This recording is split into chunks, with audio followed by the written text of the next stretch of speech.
first game, so that's pretty exciting for us. Gritty Oklahoma State team. Kat did a great job. Defense did a great job. Big swing by Michaela to get the mojo going for us. I think probably most proud, though, is the rain delay and our ability to stay in it, our ability to know what we need. So when we get back out there, getting after Becker after a rain delay for Kat is a big one. She's a great hitter. So that was really a huge mark for us. So really proud of the squad. Questions for players? Go to Dean right here. Dean Rowe with the Tulsa World. Catherine, you were able to shut down OSU's lineup. Obviously, no runs allowed, only 4 hits. What were you able to do that was so successful against them tonight? I think we talked about just the ability to come out and play our game. It's a different environment. It's exciting. It's a lot of pressure, a lot of hype just surrounding the World Series, but just the ability to come out and stay within ourselves and play Florida State softball, I think was really big for us tonight. So that was my goal, and then just staying within my routine, eyeing up my defense, eyeing up Michaela, and I think that that's definitely what allowed me to be successful. More questions for players? Scott, there we go. Scott Wright from the Oklahoman. First, Catherine from a pitching perspective, and then Kaley from an offensive perspective. What did Michaela's home run in the first inning do for y'all? I was just so excited to be able to put up a 2-spot that early in the game is amazing. It definitely kind of relaxes you a little bit out there on the mound. You know that you have a little wiggle room to make some mistakes. So it was just awesome, but it got the momentum on our side, and then we just kept it on our side for the rest of the game. So it was a huge team at bat for us, and so yeah, super proud of Michaela. Yeah, a lot of fun to watch. Kaley had a great at bat before that, getting on, taking a walk after 2 strikeouts, and to start the game off like that. I mean, her first at bat here, that was awesome. I know she was here in 2021, but just from the dugout perspective, getting to see her first at bat be a bomb, which we see her hit every day in BP, but seeing it on this stage makes it even more exciting for her. So that was a great start to the game. All right, we'll go to Barry in the second row right here. Right. Barry Trammell with the Oklahoma. And you guys have a history of, everyone does, of rain delays and having to start and stop. You had to do it sort of twice today, though, with starting late and then hour and a 2-hour delay, whatever it was. Kaley, how'd you guys respond to that? What are the keys to coming out and playing well when you're thrown off schedule and then thrown off schedule again? Yeah, we have a lot of fun with each other when we're in rain delays. We have a lot of them, obviously being from Florida, and we've had a lot of delays this year. So we had a lot of fun in the locker room, playing some hockey, playing some Wordle, just making it fun, keeping each other energized. Obviously, we waited all day to play, and it was getting late, but we were just excited to be on the stage and spend more quality time with each other. So we had a lot of fun during the delay. It felt like we just were able to come out and kind of relax the mojo and relax the vibe and just be able to go out and play our game. We'll go front row left. Brett Nevitt, 247. Michaela, just how big was that Kaley AB before you, and what were you looking for first pitch there?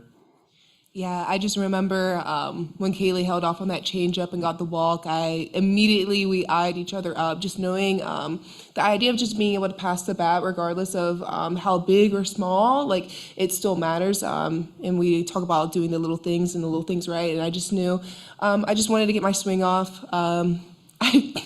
I told my coach T-Will earlier today, and I was like, you want to know what my plan is today? And he goes, what, sit middle in? And I was like, no, to swing.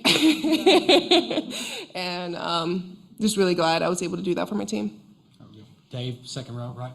Dave Wilson from ESPN.com. You talked a lot about sort of staying loose and having fun. And one of the things that I think is the most fun about softball is the energy in the dugout, between the chants, the yells, all that other stuff. On a day like this, how important is it at a game this late to have that energy going for the bench? And do you guys have anything special that you do to keep that going? Yeah, we have all kinds of special stuff that we do. It's so fun. And I think that that's just kind of just the beauty of softball, is that it's such a long season and we play so many games. So a lot of our cheers and kind of like dugout things just develop throughout season, and they all come from something that really funny that happened during a series, or a lot of them are just passed down from team to team. But we definitely have a whole lot of things that we do in the dugout that just keep us engaged in the game, but it's just a lot of fun. We just have a lot of fun with each other. Yeah, for sure. And I wanted to add on about our mental performance coach, Ellie Cooper, said quite a few different statements. I think just having like a whole hashtag good moment. I remember when we first got the first delay and we had to get off the field, I was just like, yes, yes, yes, because I think the best way to react to something is positive, because we can only control our reaction to things. And I mean, clearly, like the weather's out of our control, so. Okay, we'll go front row left. Last question for players. For Kat, just how big was that play by Johnny? I think that was right after the rain delay, just to get you guys out of the inning there. How big was that for you? That was awesome. Yeah, Janai made a great play, coming over to get the ball after, I think she kind of beat the shift a little bit, so coming and getting that ball, firing it to Dev putting down a great tag. I mean, that was awesome. I was hype. I think I was like screaming out there, but I was super excited. But yeah, Janai, Dev, just the entire defense did such a great job today. Thank you, Kaley, Michaela, and Catherine. Thank you. Thank you. Question? Yeah, you're up now. My hot seat doesn't end. Yeah, no. Yeah, questions for Lonni. Dean? Coach, you guys obviously had the momentum going into that second rain delay. Is there anything specific on your end that you have to do to keep that momentum trending right when you do eventually get back out on the field, or do you just kind of leave it up to the girls? And definitely, I think Kat's the one that starts that. So she does a really good job of staying in her mental headspace. You know, she kind of sits off to the side and relaxes a little bit. But sometimes, when you go a little bit longer than maybe a half hour, you're starting to tighten up a little bit, and maybe your stuff isn't as sharp as she was in the beginning. So, and on the other side, they're probably in there planning, because now they know the pitches that we threw. So then you go out like, oh, did they change their game plans against Kat? And so we had a little strategic talk on that side. But I think she was lights out and the defense was lights out. So we just kept it rolling, and getting more runs, like she said, allows you to be a little bit more aggressive in your pitch calling.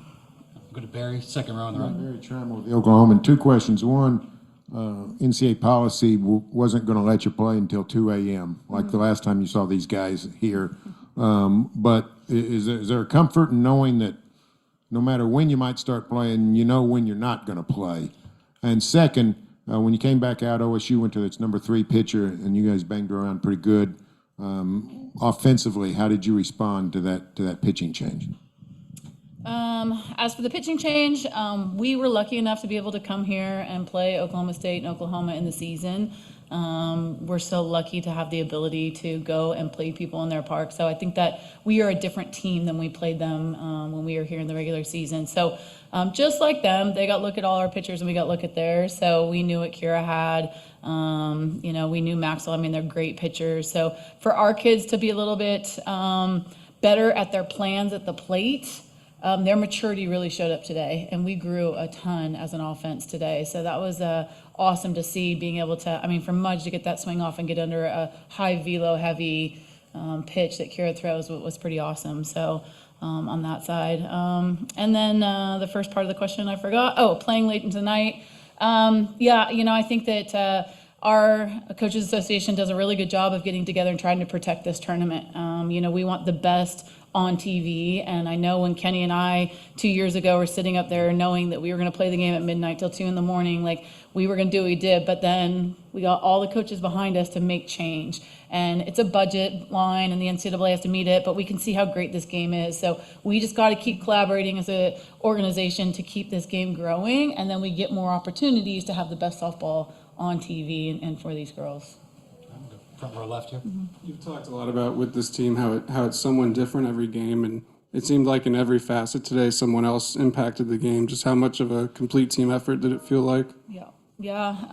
I can tell you that it's probably been about 2 weeks that I think we've shifted. So we've been really getting after this mindset for the whole season, and to play selfless ball is a really hard thing to do. And when you talk about out-teaming another team in all aspects, that's a really hard thing to do. And we've had to have a lot of conversations of not just your skill set, but your mindset. And to see it all start to come together, now they can play free and loose. And like, Kaley to Michaela, we're having a plan against a great pitcher in Maxwell. And if someone can get on, then someone's going to get after that backdoor curve. And Michaela did, which is so awesome. So there's joy for each other right now. And that's really hard to beat. I've been against it in the other dugout, and you're like, man, they got juju going on too, along with their skill set. So I'm proud of the squad for sticking to that. There were a couple times, I think Michaela backed up a couple throws at first that got by. That there was time that Kat was backing up there. Just for them to be on this big stage and still doing little things that, like, how big is that for you to see?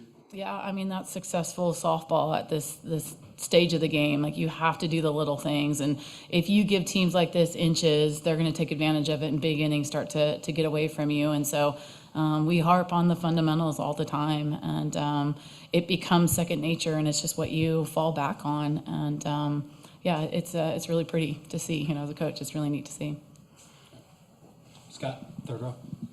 Scott Wright with the Oklahoma. Coach, it seemed like every time they had a sniff of momentum, you guys came back with something bigger to take it away. Could you guys sense that and sense it building as the game went on? Yeah, I mean, we all know momentum is a big part of the game, and big innings are a huge part of what you're trying to hunt. So, and Kat does an outstanding job of managing in the circle and managing with the defense. She's really, like she talked about, she eyes up her defense a ton because there's this trust right now that they know that she's going to pitch to them, or she's going to work through a double play, or we're going to try to get a pop-up, and there's this connection going on. So someone just got on first base, we need to get out of this. And so they really heighten their awareness at that point to know that we got to shut down this momentum inning, because it can turn into something that could be dangerous for us. So I think that goes back to the smart part, and Kat does a really, really good job of that. For our last one, we'll go to Kurt on Zoom. Hey, Lonni. You talked about it right at the start of your opening press about, I mean, you're in unfamiliar territory. I mean, what's that do? I mean, winning the first game, I know you haven't done it, but for the confidence monkey off the back standpoint, but also for, I mean, and I know in the expanded format now, it really rewards the teams that do that. Mm-hmm. Yeah. Again, alluding to the other question earlier, just about taking care of our game. If we want the best softball on TV, we've got to, take care of it. And so, honestly, I mean, it's kind of a joke about, we've always lost here. I mean, the reality is I felt like we've always come here and played softball and made adjustments while we've played in this tournament. It's another tournament for us. Yes, it's the biggest stage and there's only 8 teams playing, but if we can keep it that simple and play a really simple game of softball right now, then we have opportunities to get to the next day. So whether that's, the double life or you're in the winner's bracket, you got to keep it as simple as it's just the next day to play softball. And so, I think it's pretty cool. Everyone's talking about it, but the fact is we get a day off tomorrow, got to regroup, and we're going to have a tough one on Saturday. Thank you, Lonni. No more Thank hot you seat. very much. No more hot seat. I'm out. Yeah. Thank you all. Thanks.